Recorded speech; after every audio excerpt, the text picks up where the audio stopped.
Halos kalahati ng buhay ng inang si Leticia Sarmiento, inialay na niya sa pag-aalaga ng anak ng iba bilang isang caregiver. Pero sa Canada, naudlot ang pangarap niyang buhay para sa sariling mga anak nang maging biktima siya ng pagmamaltrato ng kanyang mga amo. Ang kwento ni Leticia, ang kauna-unahang kaso ng human trafficking sa kasaysayan ng British Columbia kung saan nahatulang guilty ang akusado.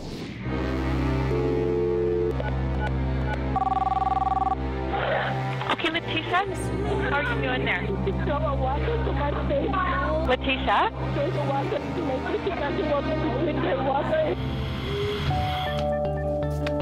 Mula Hong Kong, kasamang dumating sa Vancouver, Canada, ni Leticia ang kanyang mga among sina Franco Orr at Nicole Wen, pati ang tatlo nitong anak noong ika-9 ng Setyembre taong 2008.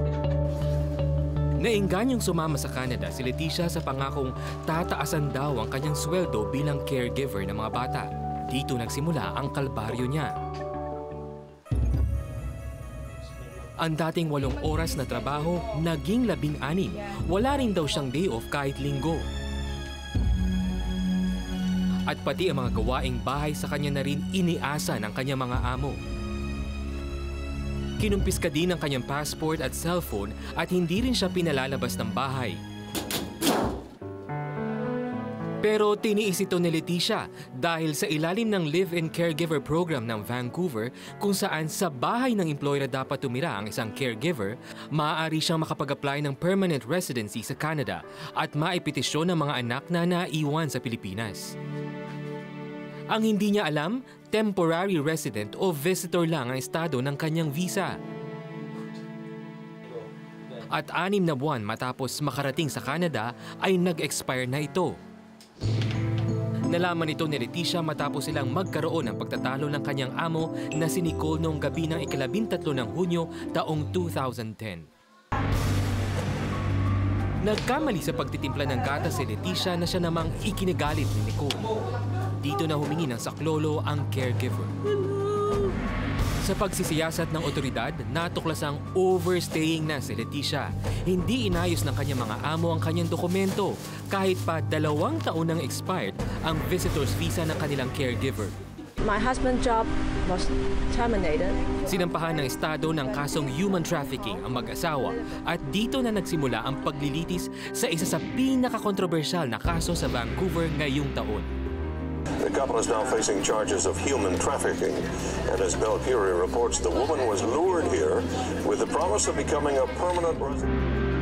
Sa paglilitis na ginawa ng jury ng Korte Suprema ng British Columbia noong June 26, taong kasalukuyan, nahatulan ng guilty si Franco Orr sa 3 sala na lumabag sa Immigration and Refugee Protection Act of Canada, human trafficking, iligal na pagbibigay ng trabaho sa isang dayuhan, at panloloko sa mga immigration officer.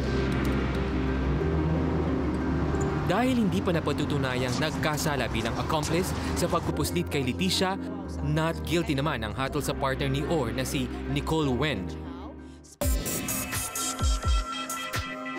Ang Canada ay isa sa mga unang bansang nagratipika ng mga patakaraang binuo ng United Nations para maparusahan ng mga taong sangkot sa human trafficking.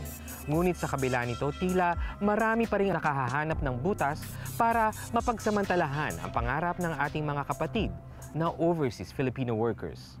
I think you should do a direct hiring process. Ayon kay Liza Guevara, legal advocate ng West Coast Domestic Workers Association, isang non-profit association na nagbibigay ng tulong sa mga live-in caregivers, pagdating sa mga usapang legal, ang mga recruitment agency lang na nakarehistro at may physical presence sa Vancouver ang sakop ng batas patungkol sa pagre-recruit ng mga foreign workers na papasok sa Canada.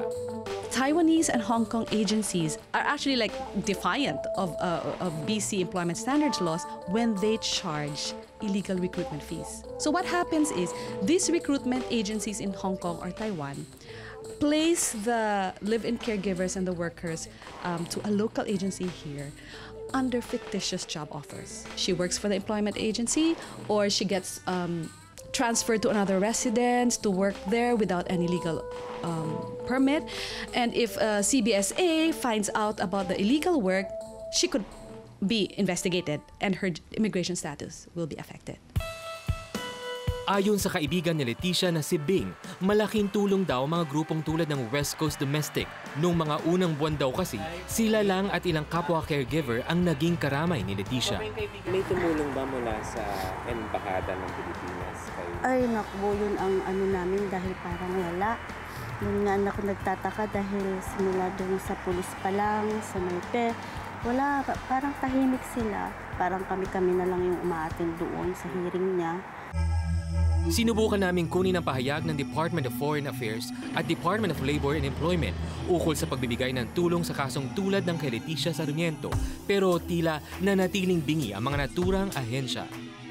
Sa Oktubre, malalaman na ang sentensya kay Orr na maaring mahatulan ng sumusunod habang buhay na pagkakakulong, multa na nagkakalaga ng $1 milyong o parehas. Hindi pa raw makapagbibigay ng pahayag si Leticia hanggat hindi pa natatapos ang kaso. Pero ipinaabot sa amin ni Bing ang pasasalamat ng kanyang kaibigan. Basta ang masasabi ko lang sa Leticia ngayon, maraming nang nagbago sa kanya na hindi na siya natutulala at hindi na siya naging, kahit kausapin mo, parang hindi kayo na naririnig. Ngayon, ako, palatawa na siya. Tapos nagjo-joke, sing-along na rin kami sa video, okay? Sa kabila ng pinagdaanan, patuloy pa rin naninilbihan ngayon bilang caregiver si Leticia sa Canada sa pag-asang maipipetisyon pa rin niya ang kanyang mga anak. Pero ang mapait niyang karanasan, isang makasaysayang tagumpay na ngayon para maitaguyod ang karapatan ng lahat ng overseas Filipino workers. FYI mga kapatid, for your information. Alam nyo ba kung bakit tinawag na pork barrel ang Priority Development Assistance Fund o PDAF?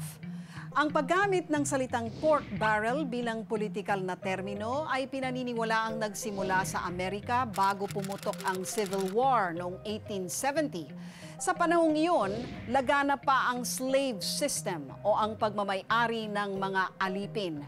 At ang mga amo noon, nagpapatunggali sa mga alipin na magsuntukan bilang katuwaan lang. At ang premyo sa mananalo, isang barrel na puno ng salt pork o tapang karne. Unang naitala ang salitang pork barrel sa Oxford Dictionary noong 1873. Nang mabuwag kasi ang slave system, nagpatuloy pa rin ang paggamit ng salitang pork barrel sa Kongreso ng Amerika dahil naghahain ng mga mambabatas ng tinatawag na pork barrel bills o mga panukalang batas na papabor sa gusto ng Pangulo ng Amerika. Mistulang mga alipin pa rin ng Pangulo ang mga mambabatas at nagsisilbing premyo nila ang pondo o ang kanilang mga pork barrel.